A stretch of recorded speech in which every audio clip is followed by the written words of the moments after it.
I'm Chris from All Things Good and Nerdy, a proud member of the Good and Geek Network, just like the show you're listening to right now.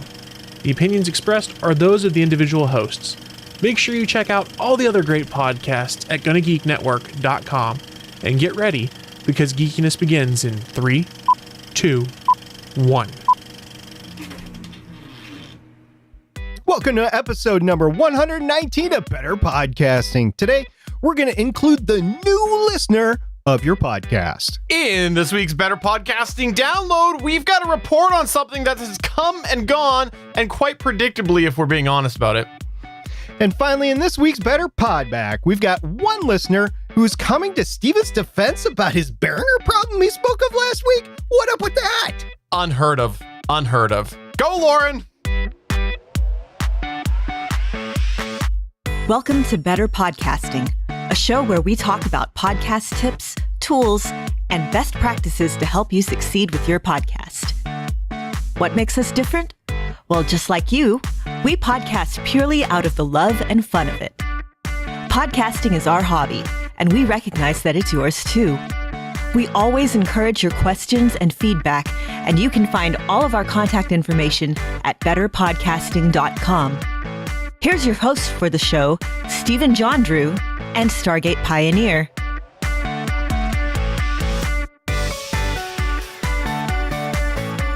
Welcome to episode 119 of Better Podcasting. I'm the amplifier in pre-amplifier, Stephen John Drew, and joining me is the man who was legally forced to change his name when Amazon made their voice assistant, Stargate Pioneer. I know it's so unfair that they forced me to stop using my name because they used my name with the assistant. I know what you just did there. You thought you were going to trick me into saying the name of the Amazon voice assistant, thus triggering not only mine, but everybody else's who's listening to the show. And I did not fall for that. So listener, you are welcome. You did. We are here to talk about the latest in podcasting and try to help you make your podcast a little bit better. And on Better Podcasting, we do try to come from it from the hobbyist angle so that it can hopefully be a little bit more affordable for you and all that stuff. So today we are going to get to a fun topic that is going to be about including your listeners, your new ones. But before we get there, we just want to remind you that we do a segment here that is called How I Save My Podcast. And we encourage you to call in or send us an email or send us a video, doesn't matter. And by call in, what we mean is send us an audio clip because we don't have a call in number, but that's what we mean is send us an audio clip. So it seems like you're calling in and let us know, how have you saved your podcast? You can email us at podcast@betterpodcasting.com. You can go ahead and tweet us at betterpod, or just go on over to facebook.com/betterpodcasting and reach us there. But yeah, video clip would be awesome because we do have a full video companion. If you've never checked that out, you can see our our handsome mugs over at youtube.com/GonnaGeek or just at betterpodcasting.com. And remember, the beards play. So check out the bearded Steven and SP at betterpodcasting.com. But let's just go ahead and move into our topic about including your new listener.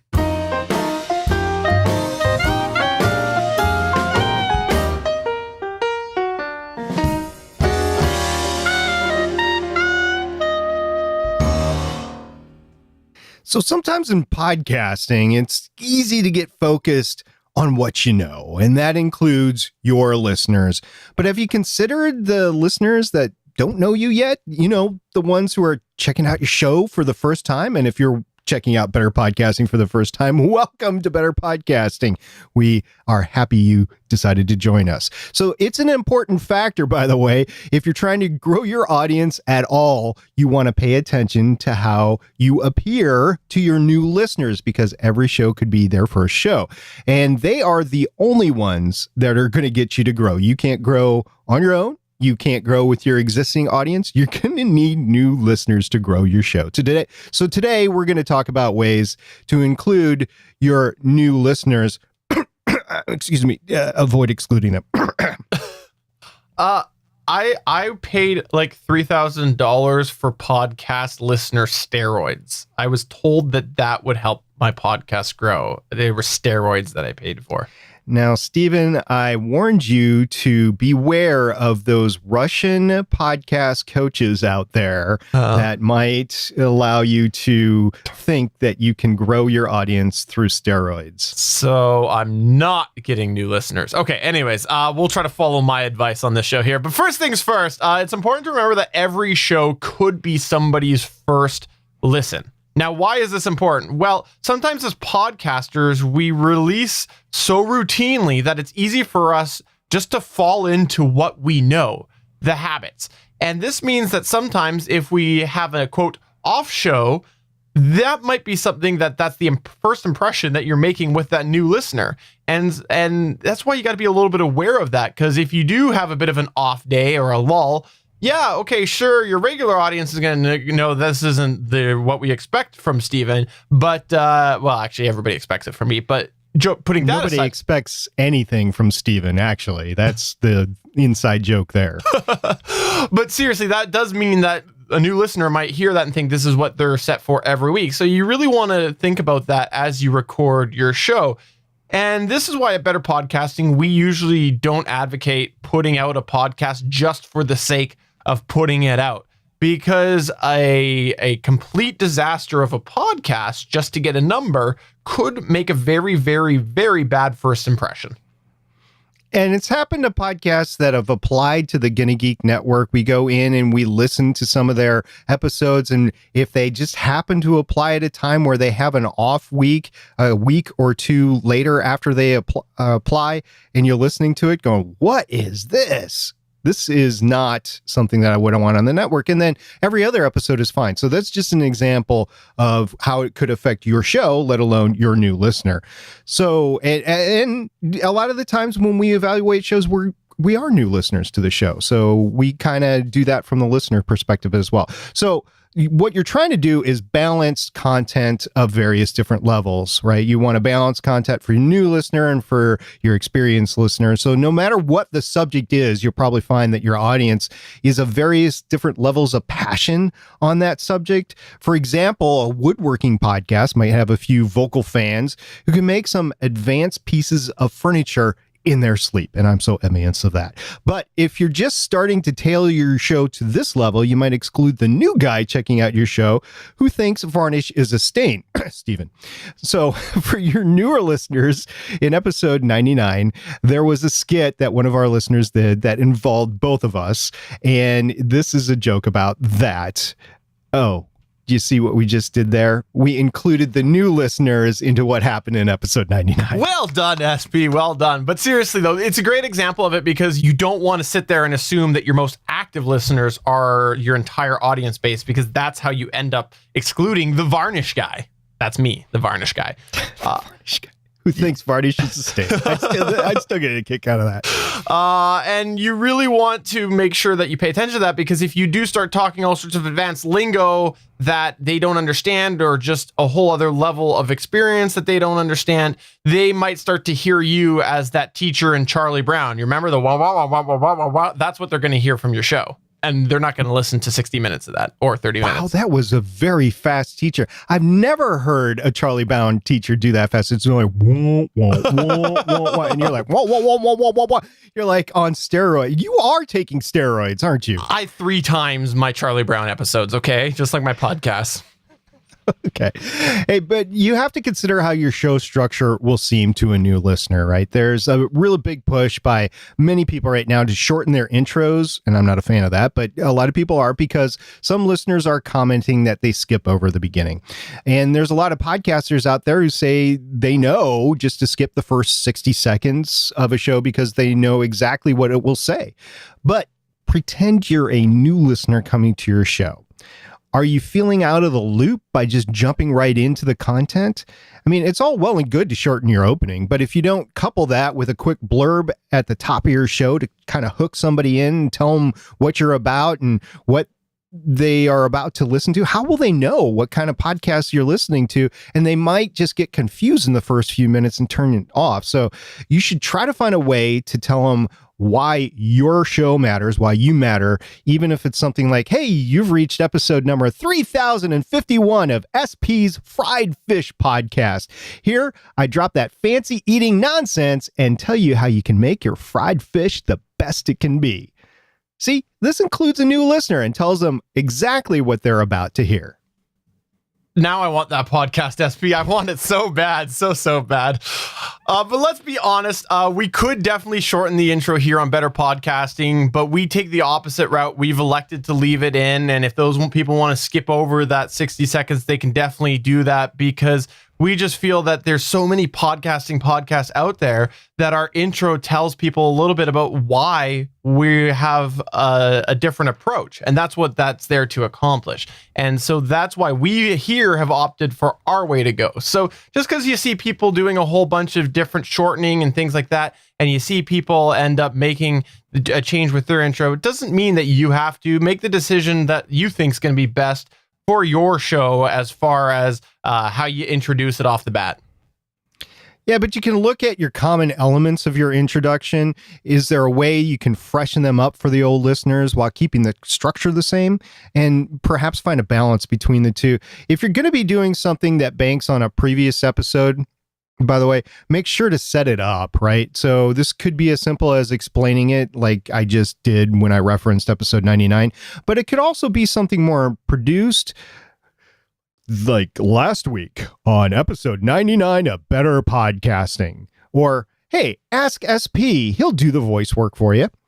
Consider that you might have a new listener when you create a new topic as well, but don't forget about your old listener. For example, there might be something that you've talked about previously, but actually now, years later, even if it's just weeks later, you might have more experience with it. So if you just assume that it's best not to do it again because others may have heard a part of what you're going to say, you're completely ignoring the new listener. And this goes back just a couple of weeks ago to when Emily and Jason were doing their episode of Better Podcasting. They were talking about a lot of stuff that, quite frankly, we have covered before, like show artwork and stuff like that, but it bared repeating. And that was just an excellent way to repackage it and repeat it, is have somebody else come on our show and make fun of us and tell the listener what they needed to do. So a good balance is to reference up front that you've done something similar before, but support the need to touch on it. It is, again, such as a new experience. Absolutely. Speaking of old content, if it's something that you have covered before that you're just touching on in a new episode, you should reference the episode, and if you can, give a link. Yeah, I love my short links. I love them. I give them out all the time. You know that geeks.link? That's something I set up so that I could drop them everywhere. And if you're doing serialized content, it's a good idea to give a little bit of backstory to catch the listener up. Now, this is something that serialized content we don't talk about enough on this show because it's not really what we have a lot of experience with. So we're not going to just BS our way through it. But a lot of the good shows that I've heard that do serialized content do this well at the beginning because they recognize that if they have a very extensive back catalog, someone might just want to get in, right? So they just might want to get in and get a bit of a snapshot. And serialized content could be anything from an actual audio drama, like that TV show for audio sort of thing, or it could be a set of instructions that you're giving along the way. So you might want to jump in and say, hey, this is part 4 of 10. So you might want to check out the parts 1 through 3 before you actually listen to this 4th part. So those sort of cues and information to your audience are very well indeed, as well as the this week on, or previously on Better Podcasting, Steven grows a beard. SP grows a beard. Then SP shaves his beard. Then SP grows his beard again.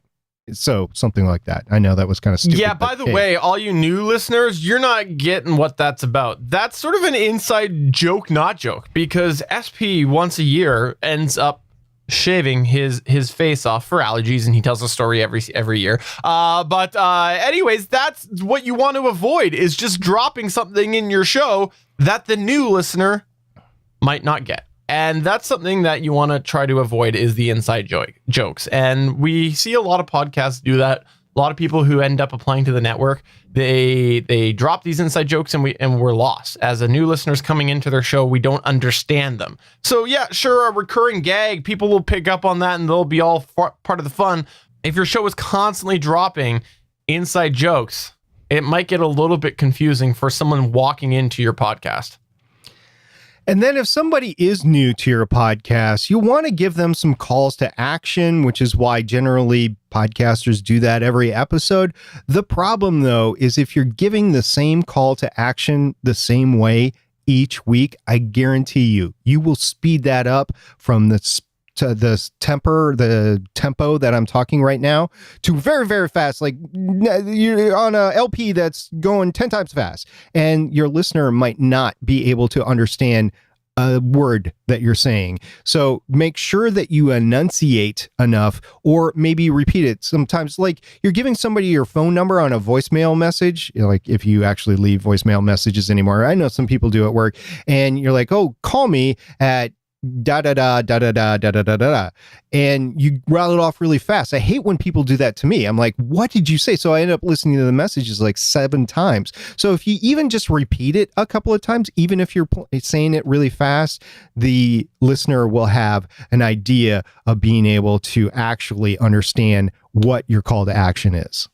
SP, I'm having troubles here. I've pulled out my phone and I've entered 3232323232, which is da da da da da da da, and it's not going anywhere. I thought that was your number. Actually, I think that's Delta's number. But remember that not all of your new listeners will download the back catalog. So this is a thing that happens. Maybe you're just going to dive in and start at this episode right now. Let's say episode number 119 of Better Podcasting. You'll never hear the previous 118. So you have to go back and refer to it. Right, Stephen? Absolutely. And here's a fun fact about that.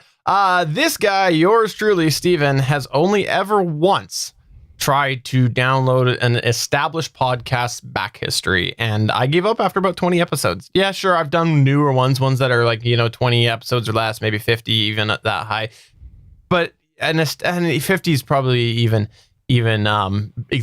embellishing a bit. But I tried once to do a very extensive back catalog download, and I can't do it because the show sounds so different from what I've grown to like. So I'm a great example of somebody who does not download back catalogs.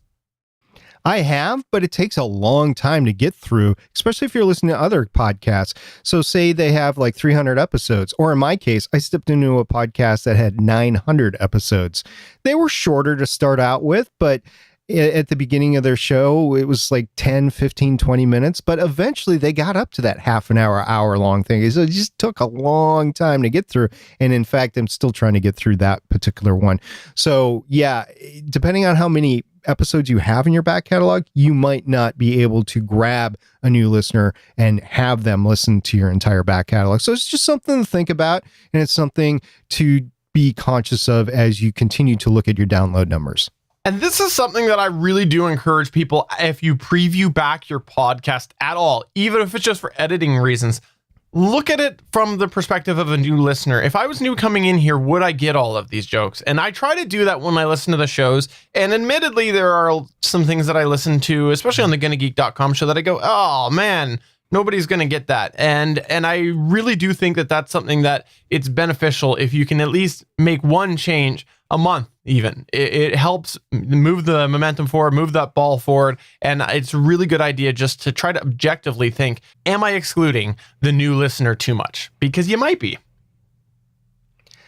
The whole purpose of this is you don't want to exclude your new listener. And we know you as a listener, you have your own podcast, or you're thinking about getting into podcasting, you're listening to podcasting, and you might have great examples of what you do or you don't do to include new listeners. So we would love to hear about that. We would love to tell our audience what you particularly do that we might have left out of this episode.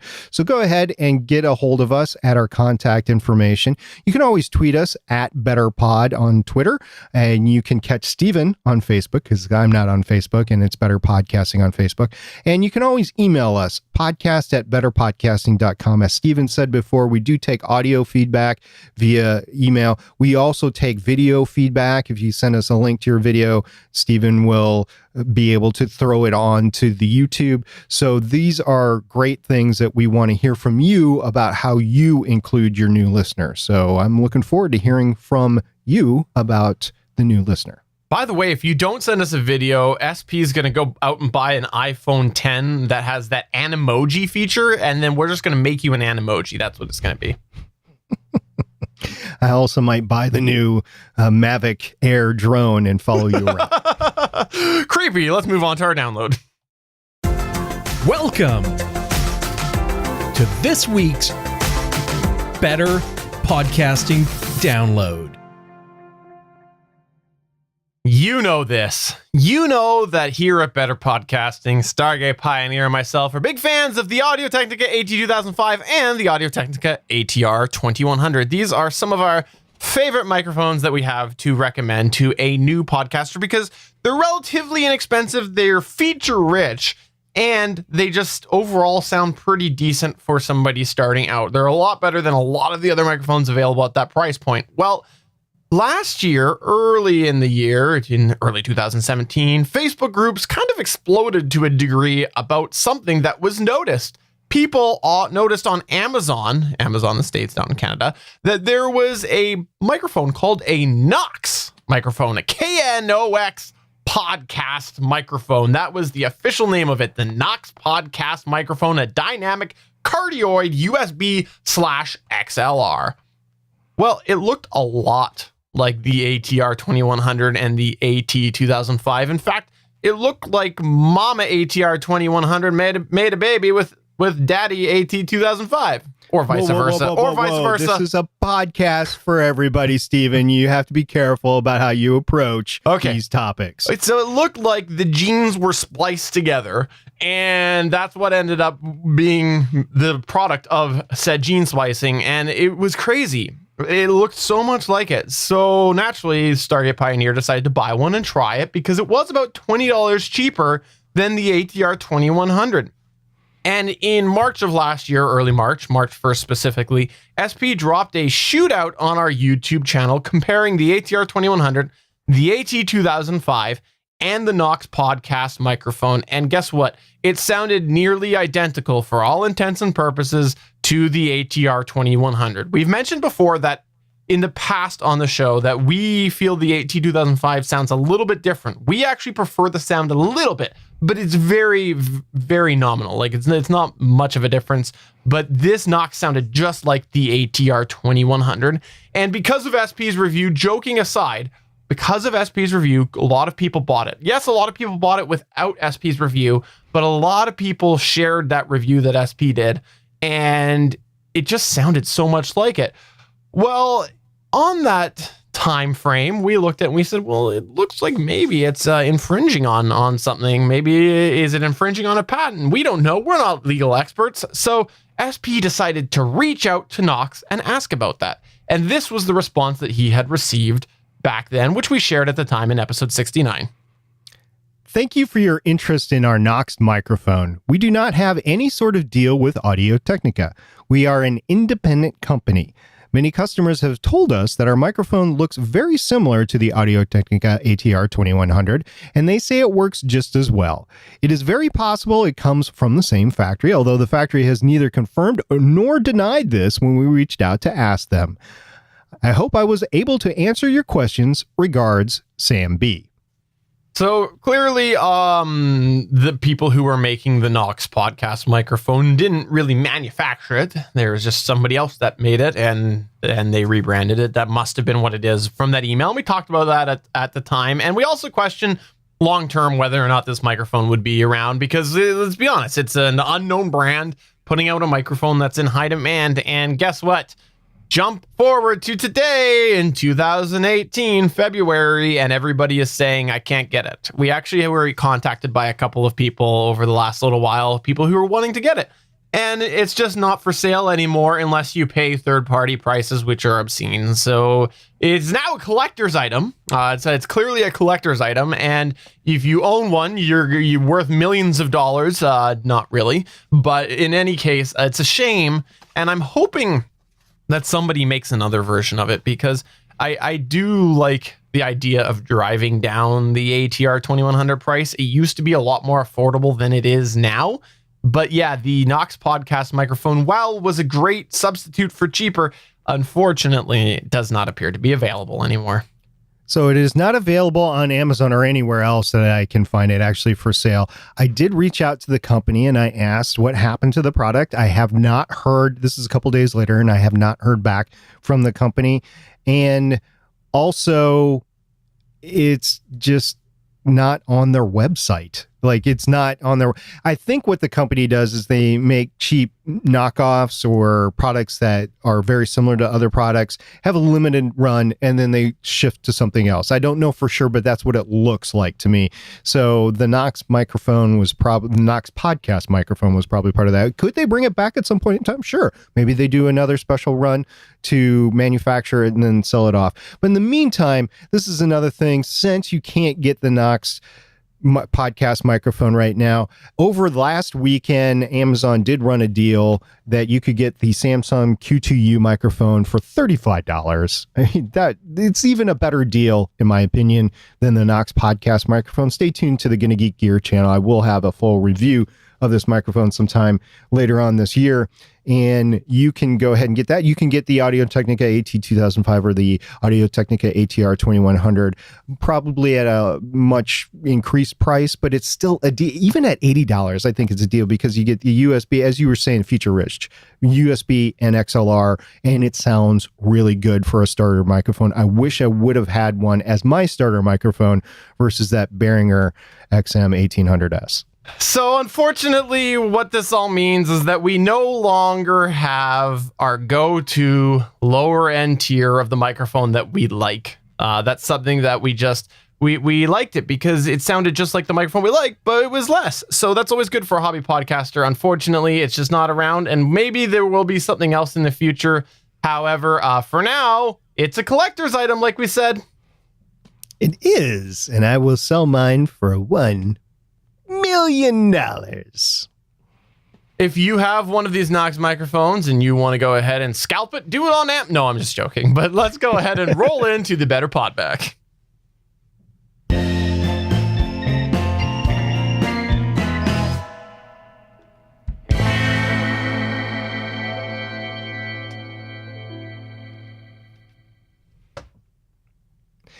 We love all the feedback that you guys give us, and we're going to read out some of them right now because it's for you. We had a tweet from @TomorrowsLegends, and @TomorrowsLegends told us, "Hey guys, here's a screen cap of SoundPad on my phone, tablet, and what it looks like on the Google Play Store. It's actually called Soundboard Creator SoundPad. It's simple to use and works great." So this was in response to our question for what kind of soundboard that people were using. We talked about I used iJingle and I used BossJock Studio, but we were wondering what else people use, especially on Android and on Windows. So thank you very much to @TomorrowsLegends. We really appreciate that SoundPad. Stephen, did you have a chance to look up SoundPad? No, but it's funny. Actually, in the last few days, there's something that's come up in recent that we need to get the iPad, which I use for my sound mixer, fired up and see whether or not there's a certain app that this will still download. It's Generation 1. There's a lot of stuff it won't. But if it does, that means I'm going to have to cycle in something new, and I might just wait for a cheap Android tablet. And I saw these pictures. It looks pretty cool. If people do want to check that out, they definitely can. And you just want to go ahead and do that by going to geeks.link/soundboard. That will take you right over to that tweet. That's geeks.link/soundboard. Cybercast also tweeted us over on Twitter, and you can find Cybercast at SIBERcast. And Cybercast said, "Good try on the voice disguise. You still talked with the same with all of your quirks. LOL." Yeah, I actually heard from about 4 different people, Stephen. They all said, "I knew it was Stephen right away because of the same speech patterns." And I had to tell them, look, you guys have not heard his brother. It actually sounded more like his brother than it sounded like you. So I was a little bit confused at the beginning. What we're talking about is a fake voicemail that Stephen played last episode of himself talking about his failed Behringer compressor. That's episode 118 if you want to check that out at betterpodcasting.com/118. We also had Odd Dad Out at Odd Dad Out tweet us saying, in support of the upcoming at Sun Power Pod Sunshine Summit, I will be featuring guests for the summit in the recommended listening segment. Because it's only a few weeks away, I'm going to be stacking them up too. For episode 94, I'm talking about at Better Pod, at Best Forever's Pod, and at Varmint Podcast. Varmint's Podcast. I got to check that out. That's just a cool title. Yeah, you can catch all of these podcasts at the sunshineandpowercuts.com/Sunshine Summit 2018, and it is going to be fun. Stephen, you and I will be on the 9th of March. We have an act that is warming up for us earlier in the day, so we are the highliners of the first day. It is amazing. We are what everybody's going to come and see in the Sunshine and Power Cuts Sunshine Summit for the first day. Oh, by the way, there is a lot of other great podcasts that will be on there. Chris Carlson from the Podcasting Couch will be there, and Perry and Lindsay Johnson from Hello Life WTF and the Pod Stuff. You've got the Story Behind Podcasts and ePodcast Productions, Emily Prokop on Tuesday the 13th. And this just goes on. And oh, by the way, if you know us and you've heard us talk about Bandrew Scott, he is going to be the closer on Friday, the 16th of March. And Bandrew Scott, of course, from the Bandrew Says podcast and the Podcastage YouTube channel. So there's a lot of great podcasters that are going to be part of this Sunshine Summit 2018 that Heather has been putting together. I can imagine all the work that goes into something like this. Heather, you're doing phenomenal, especially for a first-year podcaster, and this is going to be exciting for us. So, listener, go to sunshineandpowercuts.com/Sunshine Summit 2018 and find all the times and all the podcasters that will take part of this. It's going to be a fun time. I'm just going to drop a fun nugget. Yes, you are absolutely correct that this is something that is daunting for anybody, especially somebody in the first year. So you got to have a really good motivation for doing this. And I just got to point out that this is the week after my birthday. So clearly it's for me. It's a birthday gift for me because of the fact that we wouldn't want to do it the same weekend because then I couldn't do it. So clearly it's all because of this guy. That's right. It was moved just because of you. Absolutely. Email wise, you can always send us an email. We've mentioned it before. We had loyal listener Johnny Pennington say, "Hey guys, I just was reminded of your Better Podcasting number 118 episode, How I Saved My Podcast Story. I was watching the January 23rd, 2018 episode number 106 of Podcasters Roundtable, brackets, a show that SP has been a guest on in an earlier episode, end bracket, and co-host, quote, the, end quote, Dave Jackson had hold on. It's not it's the Dave Jackson.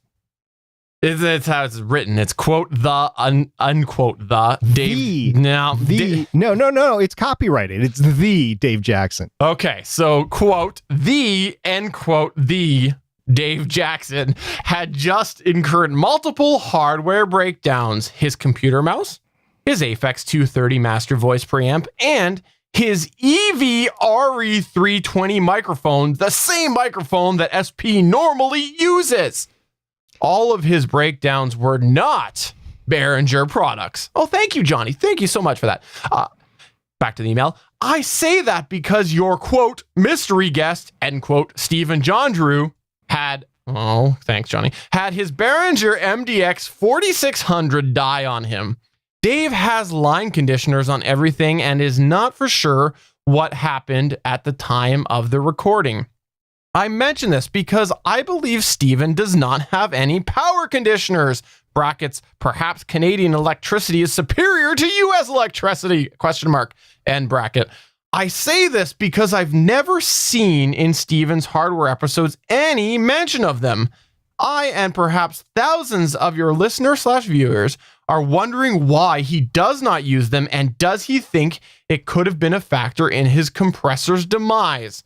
For SP's information, Dave said his EV RE320 lost about 15 to 18 dBs of volume As Galaxy Quest Tech Sergeant Chen tells the Thermian engineering crew about their tech problems, that is a puzzler.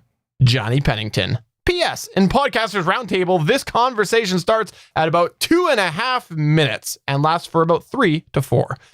Johnny, thank you for your detailed email as usual. Okay, a couple of things, Johnny. First of all, I actually listened to this episode of Podcasters Roundtable, which is on my playlist, and I listen to it whenever I can in the gym. It comes out about every other week. So in this particular episode, I actually went back and watched the video because Dave was having so much problems. His microphone wasn't the issue. The issue that his microphone lost the gain was in the mixer that went bad, or the Aphex, one or the other, or both, I think. So the microphone is fine. It was the rest of the audio chain that was having problems. So I just wanted to clarify that the Dave Jackson's RE320 is just fine, kicking alive and well. Although, in my opinion, he could use the actual pop filter and the shock mount bracket. But, hey, you can afford what you can afford. And he definitely is being very cautious with gear acquisition syndrome these days. So good on you, Dave, for that. So yeah, anything can go wrong at any time. And the Behringer just seems to go wrong more than other things. And honestly, I don't know if that's because there's more Behringer products on the market than other things. I only know of Behringer products. That's all that I know of is Behringer. That's all I know of. So I don't know if it's that or if it's because that they have feature-rich items with a little less quality parts in them, which I think has been proven, actually. So you definitely are taking a little bit of risk when you buy a Behringer product. So just keep that in mind. And it could work. It could work for you, as it has for you, and it could not work for you, as it has for several people on the network. Now, let's just be honest here. When we talk about Behringer products, they're lower priced generally for a reason, right? So there's a reason for that. They can't go and build the same quality stuff for a lesser price. This is not going to happen. So obviously there is that risk. I will challenge that there's lots of people who are dissatisfied with other products as well. Mackie's the staple everybody recommends. Used to have somebody, don't remember who it was, that hated their Mackie mixers because they had 2 of them fail on them. So it's a complete opposite example. Don't remember who that was, but we once had somebody say that I moved on because they both failed on me. So it can happen, but the reality is that Behringer products are generally priced cheaper. So your expectations should match that price difference, in my opinion. So that's what I think. One thing that Johnny brings up, though, is a good reason that could kill anything. It could kill the Aphex, it could kill the Mackie, and that is power surges into the device itself. So having a power conditioner can definitely help that. And a power conditioner, by the way, is different than like a UPS or a backup power source. A power conditioner actually cleans the power to make sure that it's nice and steady, yes, but that it is actually clean, meaning it is the same tight sine wave that is coming in to your gear, and it will minimize the different surges, for lack of a better term, I guess, that comes into your gear. Those surges, those power pumps can actually damage components inside your gear. And if you have very expensive gear like Dave's Aphex, it actually has a tube inside it. And the tubes, these are vacuum tubes. These are the same vacuum tubes that were made in the 70s and the 50s and the 60s. Yeah, they can go bad. It's like the old incandescent light bulbs, and you can tell when the little filament goes bad. It's that sort of thing inside the vacuum tube. Actually, pretty much the same thing. So those power surges can cause those to fluctuate beyond their tolerances.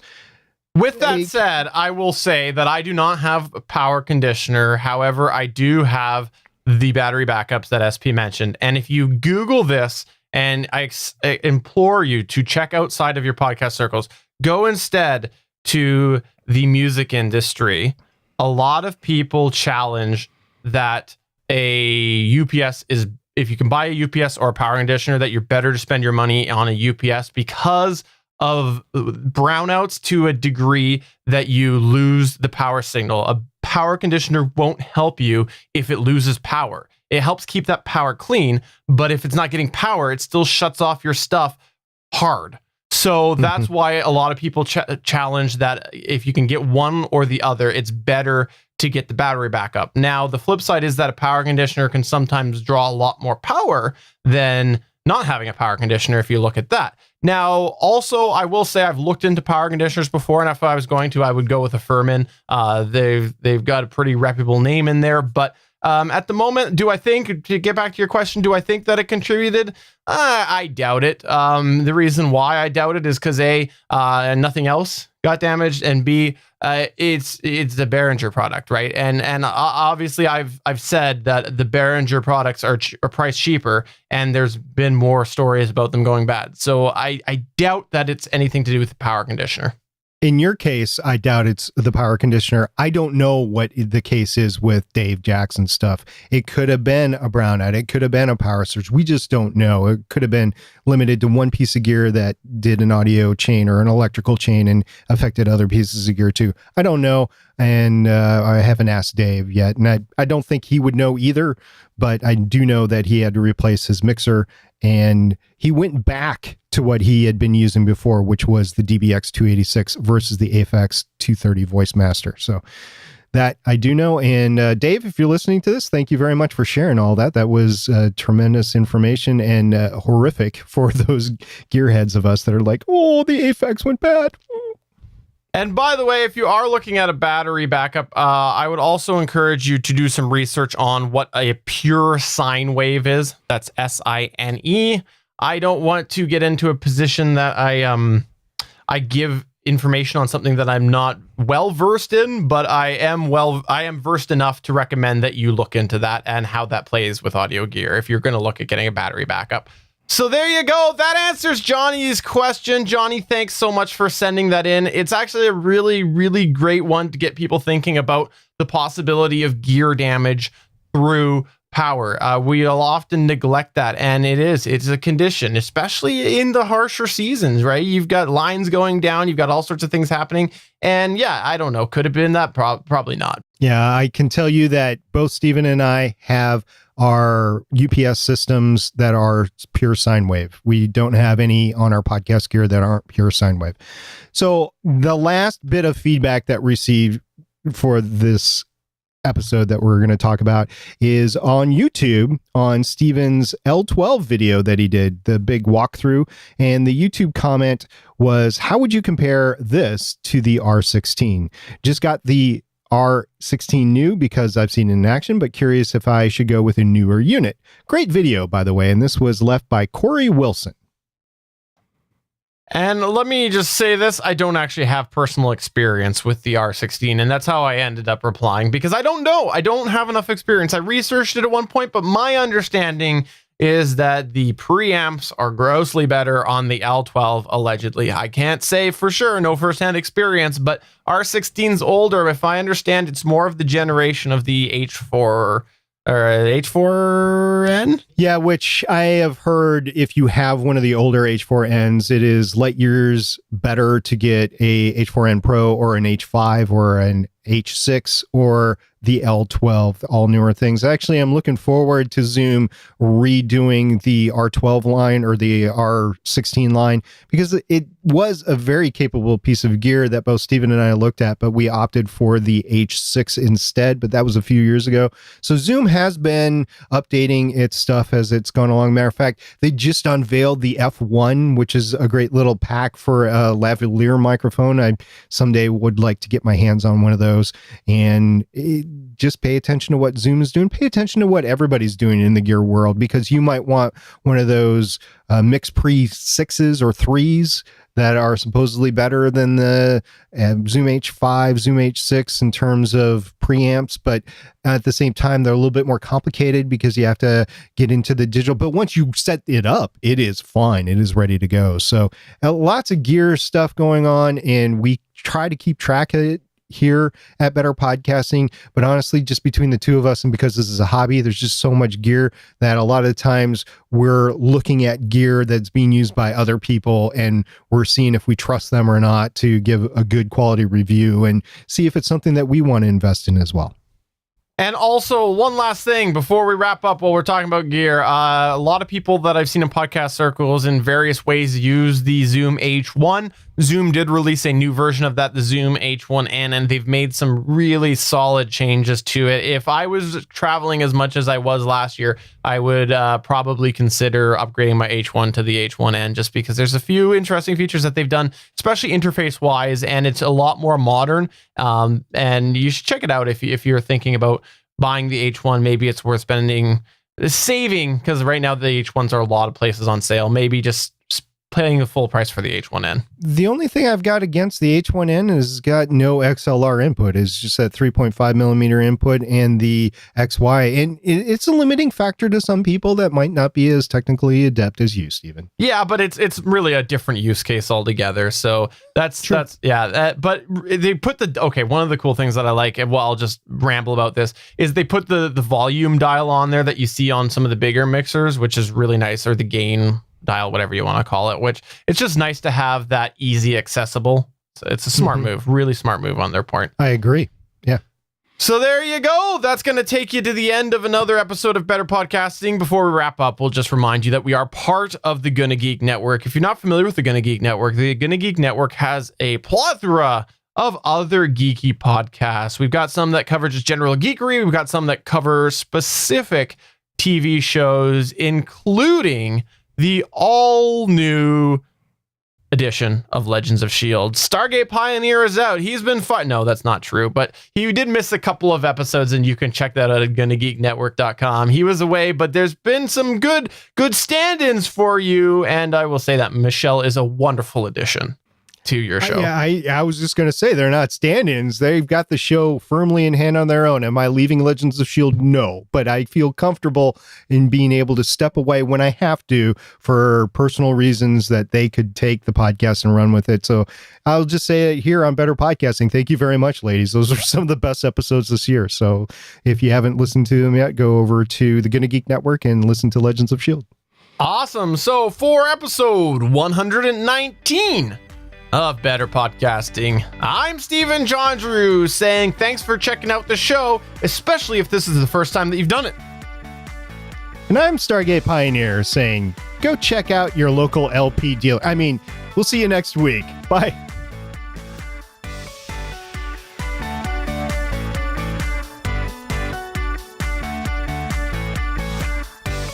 Thank you for listening to another episode of Better Podcasting. We want to hear from you. You can find all of our contact information at betterpodcasting.com. If you like the show, please consider giving us a 5-star review in iTunes. We encourage you to check out all of the other geeky podcasts available at GonnaGeekNetwork.com. This has been a Gonna Geek production.